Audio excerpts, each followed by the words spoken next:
Voltage drop testing is the only accurate way to find high resistance in an automotive electrical circuit. A simple continuity test with a multimeter can easily trick you into thinking a damaged wire is perfectly fine.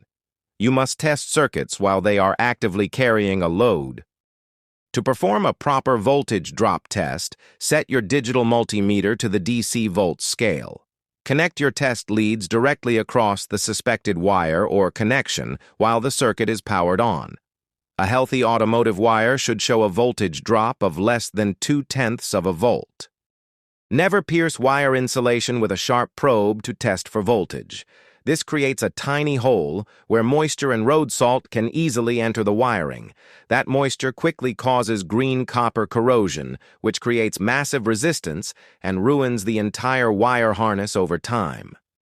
Always back probe electrical connectors using proper specialized testing pins.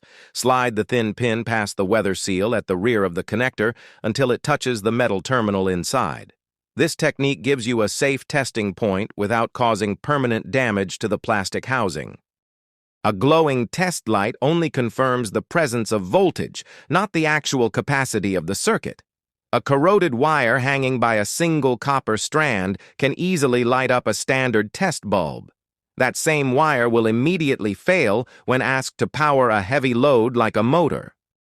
Always verify your electrical ground connections before replacing expensive control modules or sensors. A loose or rusty ground bolt causes strange electrical gremlins that perfectly mimic complex component failures. Cleaning a chassis ground point with a wire brush is the easiest fix for countless mysterious problems.